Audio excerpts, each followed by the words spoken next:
भाजपा नेता और अलीपुरद्वार के सांसद जॉन बारला के ऊपर जानलेवा हमला करने का आरोप सामने आया है। सांसद ने प्रेस कॉन्फ्रेंस करके इस घटना के विषय में बताया। जॉन बारला ने कहा कि मैं मदारीहाट विधानसभा क्षेत्र के चाय बागान एवं अन्य श्रमिकों की समस्याओं को लेकर इलाके के दौरे पर था। हमारे साथ स्थानीय मदारीहाट विधानसभा क्षेत्र के विधायक भी साथ में थे। जिस रास्ते से हम लोग जा रहे थे उस रास्ते को जेसीबी से गड्ढा करके रास्ता रोका गया। सांसद ने कहा कि धुमसीपाड़ा चाय बागान इलाके से जब मैं गुजर रहा था वहां के श्रमिकों की समस्या को जानने के लिए, वही धुमसीपाड़ा चाय बागान के एक रोड को जेसीबी द्वारा तृणमूल कांग्रेस के कार्यकर्ताओं द्वारा खोद कर गड्ढा बना दिया गया। हमारे साथ में स्थानीय विधायक मनोज तिग्गा भी मौजूद थे। हम लोगों ने रास्ता को काफ़ी दूर से लौटकर कई किलोमीटर का रास्ता घूमकर पहुँचे और वहाँ चाय बागान के श्रमिकों द्वारा हमारे वीर सैनिकों के लिए श्रद्धांजलि शिविर लगाया गया था। वहाँ हम लोगों ने सैनिकों को सम्मानित किया, श्रद्धांजलि दी हमारे शहीद जवानों को। उसके बाद हम लोगों ने धुमसीपाड़ा चाय बागान से फिर दलमोर चाय बागान पहुँचे। वहाँ हमारे साथ मारपीट और धक्का मुक्की करने की घटना हुई। देखिए NEI द्वास न्यूज़ का यह रिपोर्ट। इलाका में आया था। आज धुमसीपाड़ा काफ़ी समस्या था, इसलिए मैं विजिट करने आया था। यहाँ का वर्कर से आज देखा TMC का कुछ गुंडा सब आज रास्ता को, अच्छा रास्ता आप देख रहे हैं, यहाँ पर कोई बिगड़ा हुआ कुछ नहीं है, लेकिन देखिए ये जेसीबी ला के खोद के चला गया। पता नहीं, देखिए कितना गंदा काम हो रहा है। ये TMC का गुंडागर्दी और ये बीजेपी को अच्छा कार्य करने नहीं दे रही है। आज बहुत दुख का बात है कि आज यहाँ का पत्रकार सम्मेलन के दौरान पश्चिम बंगाल के भाजपा युवा मोर्चा अध्यक्ष सौमित्र खां एवं नीतीश प्रमाणिक ने कूच बिहार के सांसद घोर निंदा की है सांसद के ऊपर हमले का। रास्ता बंद कर रहा है। वही दलमोर चाय बागान के बांसबाड़ी में सांसद के साथ हमला और धक्का मुक्की करने की घटना सामने आई। देखिए क्या हो रहा है।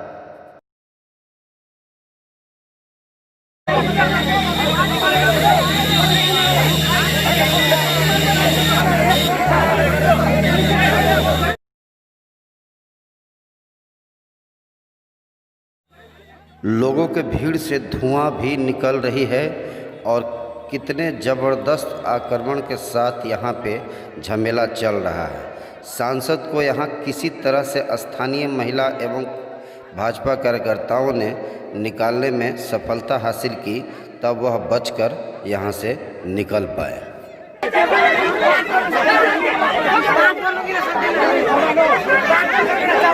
पश्चिम बंगाल भाजपा युवा मोर्चा के अध्यक्ष सौमित्र खां एवं कूच बिहार के सांसद नीतीश प्रमाणिक ने इस हमले की घोर निंदा की है।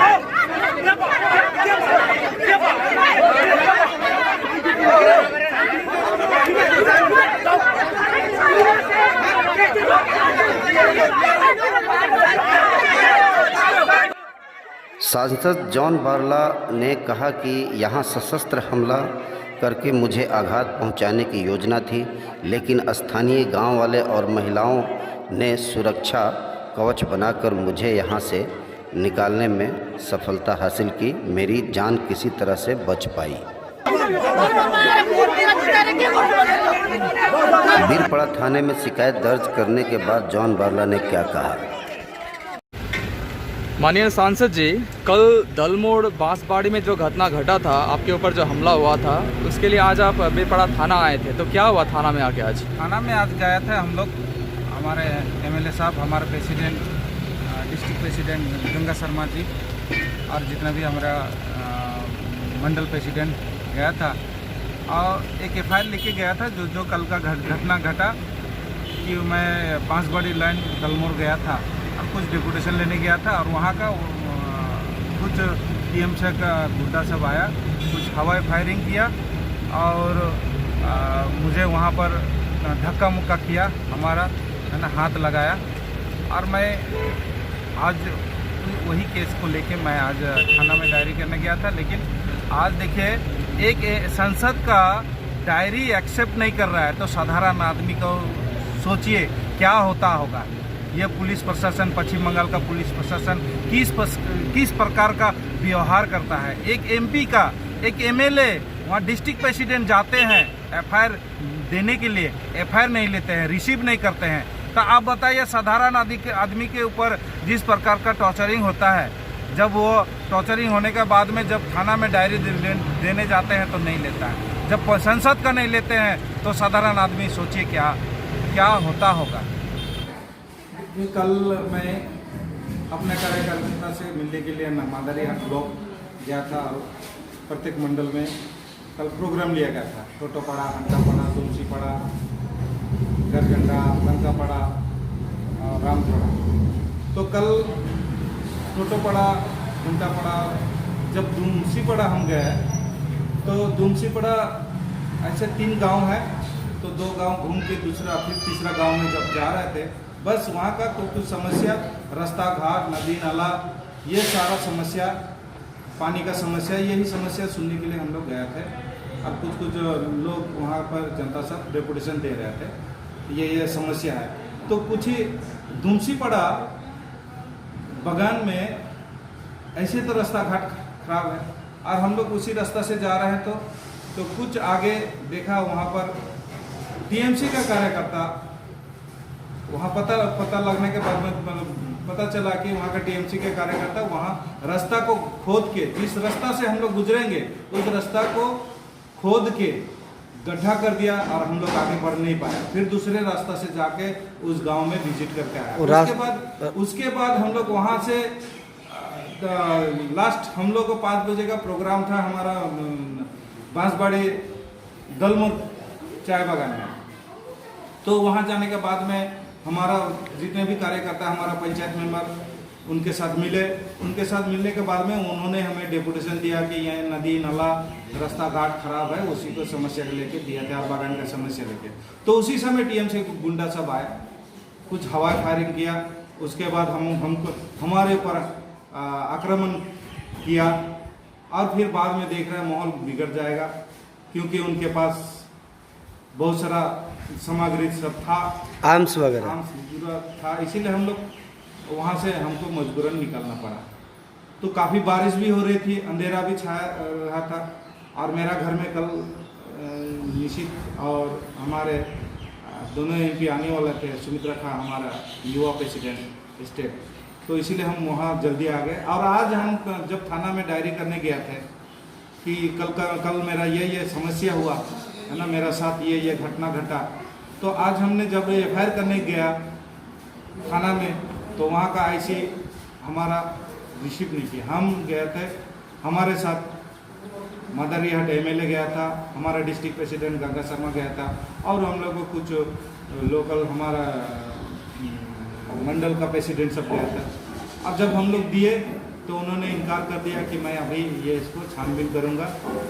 तो आज बताए छानबीन करूँगा, उसके बाद मैं रिसीव करूँगा। तो ये तो एक बहुत बड़ी घटना है कि एक सांसद को हथियार बंद कुछ लोगों ने आप पर हमला करने का जो कोशिश किया, फिर आप लोग वहाँ से कैसे बच के निकले? देखिए वहाँ का जो नारी मोर्चा सब थे, जो महिला सब थे पंचायत है, उन्होंने हमें वहाँ से बाहर सेफ किया। तो मैं क्योंकि महिला सब ज़्यादा थे, वहाँ का समस्या सारा महिला सब ने हमको ये दिया, स्थानीय लोगों ने सहायता की। अब आप बताइए, संसद का एफआईआर हमारा पुलिस थाना नहीं लेते हैं, तो देखिए इतना अत्याचार हो रहा है हर क्षेत्र में बीजेपी के कार्यकर्ता के ऊपर, और संसद का एफआईआर नहीं ले रहा था। तो आम जनता आप बताइए कितना परेशान है पुलिस प्रशासन से, कोई भी एफआईआर लेने से नहीं लेते हैं। संसद का जब नहीं लेता है, ये बीरपड़ा थाना का, बीरपड़ा थाना का ओसी एफआईआर नहीं लिया।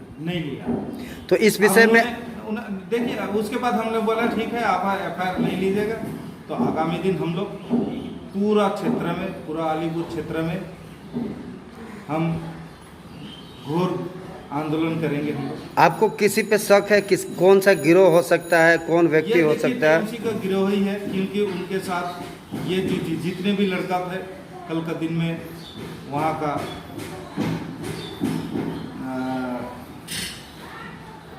जो एमएलए खड़ा हुआ था टीएमसी से, उसी का निगरानी में ही ये हुआ है, क्योंकि उनके साथ कितना वीडियो क्लिप हम देखे हैं, उनके साथ रहा लड़का सब उनके साथ ही। तो किस नाम डाल के आपने एफआईआर किया है कि? जो था वहाँ लोकल जो हमारा पंचायत मेंबर है और वहाँ का हमारा कार्यकर्ता सब है, वो उन्होंने वीडियो क्लिप भी है, और जो थे उन्हीं का नाम में हमने एफआईआर किया, क्योंकि कल घटना घट सकता है। अगर वहाँ से हम नहीं निकलते तो और बड़ा से दुर्घटना घट सकता था, इसीलिए मजबूरन वहाँ से हमको निकलना पड़ा। বীরপাড়া থানার অন্তর্গত একটি এলাকায় সাংসদ জন বার্লার উপরে একটা আক্রমণ হয়েছিল এবং আজকে বীরপাড়া থানার বিরুদ্ধে অভিযোগ থানার এফআইআর গ্রহণ করেনি। ব্যাপারটাকে কীভাবে দেখছেন, কী বলবেন? দেখুন, প্রথমত একটা কথা বলবো যে আপনারা জানেন যে পশ্চিমবঙ্গে যে সরকার চলছে, সেই সরকার পশ্চিমবঙ্গের প্রশাসনিক দায়িত্বে থাকবার জন্য তারা যে অক্ষম এটা প্রমাণ করে দিয়েছে। পুলিশকে সম্পূর্ণভাবে দলেদাসে পরিণত করা হয়েছে। পুলিশ একেবারে তৃণমূল কংগ্রেসের ক্যাডার হিসেবে কাজ করছে। আজকে আমরা দেখতে পাচ্ছি যে নির্বাচনের পর থেকে বারংবার আজকে জনতার উপরে কিন্তু আক্রমণ করবার চেষ্টা হয়েছে। বিভিন্ন চা বাগানে আমরা অনেক সময় দেখেছি তার উপরে আক্রমণের ঘটনা ঘটেছে। আমরা এমনকি লক্ষ্য করেছি যে এই বিপর্যয়ের মুহূর্তে যখন তিনি বিভিন্ন স্থানে ত্রাণ দানের জন্য তিনি বেরিয়েছিলেন, তাকে কিন্তু সেই ত্রাণ সামগ্রীর গাড়ি সহ তাকে পথে আটকে দেওয়া হয়, বিভিন্নভাবে তাকে হ্যারাসমেন্ট করা হয়। তার প্রতি এই যে ব্যভিচার চলছে, একদিকে তৃণমূল কংগ্রেসের যারা ক্যাডার, যারা গুন্ডা বাহিনী রয়েছে, তারা যেমনভাবে আক্রমণ করবার চেষ্টা করছে, পাশাপাশি পুলিশ প্রশাসন কিন্তু তাদের সঙ্গে ওতপ্রোতভাবে জড়িত হয়ে বারংবার এই জঘন্য ঘটনা ঘটাবার চেষ্টা করছে। আমরা কালকের ঘটনার ভিডিও দেখেছি এবং সম্পূর্ণভাবে সবসময় জনতার সাথে যোগাযোগ করেছি। কালকের এই জঘন্যতম ঘটনা আমি তীব্র নিন্দা করছি, প্রতিবাদ করছি এবং পুলিশ প্রশাসনকে ধিক্কার জানাচ্ছি। কালকে শুধু জনতাকে অপমান করাই নয়, তার উপরে আক্রমণই নয়, প্রাণ নেয়ার যে চেষ্টা কালকে কিন্তু হয়েছিল সশস্ত্রভাবে। সেই দল, সেই যে হারমাত বাহিনী, তারা কিন্তু জনগণরা যে আমাদের সাংসদ রয়েছেন, সম্মানীয় সাংসদ, ওনার উপর আক্রমণ করবার চেষ্টা করেছেন। এমনকি সবচাইতে জঘন্য ঘটনা যে পুলিশ প্রশাসনের কাছে তিনি যখন দ্বারস্থ হন, পুলিশ প্রশাসন তার যে এফআইআর, সেই এফআইআর কিন্তু গ্রহণ করেনি। জন বার্লা আমাদের সম্মানীয় সাংসদের সঙ্গে আমাদের বিধায়ক মনোজ জিজ্ঞা, উনিও গিয়েছিলেন থানায়, তারা এফআইআর জমা করবার চেষ্টা করেছিলেন, কমপ্লেন দেওয়ার চেষ্টা করেছিলেন, কিন্তু পুলিশ কোনোভাবে কিন্তু সেটা গ্রহণ করেনি। এর থেকেই বোঝা যাচ্ছে যে তৃণমূল কংগ্রেসের সঙ্গে, তৃণমূল কংগ্রেসের এই হারমাত বাহিনী, এই গুন্ডা বাহিনীর সঙ্গে পুলিশ প্রশাসনের যে যোগসূত্র রয়েছে, এর থেকে কিন্তু আমরা স্পষ্ট ধরে নিতে পারি। আমি ঊর্ধ্বতন কর্তৃপক্ষ যারা আছে, সেন্ট্রাল গভর্নমেন্ট যারা আছে, আমি আমাদের যিনি মন্ত্রী রয়েছেন, গৃহমন্ত্রী রয়েছেন, আমি অবশ্যই চিঠি করব যাতে জন বার্লা সাহেবকে অতি সত্ত্বর সুরক্ষা বাহিনী প্রদান করা হয়। কারণ দিনের পর দিন যেভাবে ওনার উপরে আক্রমণ করবার চেষ্টা হচ্ছে, এতে ওনার জীবন কিন্তু আজকে যে কোনো সময় অসুরক্ষিত হয়ে গেছে। তৃণমূল কংগ্রেস যখন বুঝতে পারছে তাদের পায়ের নিচের মাটি সরে গিয়েছে, তৃণমূল কংগ্রেস যখন বুঝতে পারছে যে এই আলিপুরদুয়ার কেন্দ্রে জন বার্লা যে সাংসদ যিনি রয়েছেন, তার জনপ্রিয়তা দিনে দিনে বৃদ্ধি পেয়ে চলছে, সমস্ত কর্মী সমর্থকরা আজকে জন বার্লার কাছে চলে যাচ্ছে, ঠিক সেই মুহূর্তে কিন্তু ওরা এই জঘন্য খেলায় মেতে উঠেছে। আমি এই জঘন্য নোংরা কাজে তীব্র প্রতিবাদ জানাই, পুলিশ প্রশাসনকে ধিক্কার জানাচ্ছি।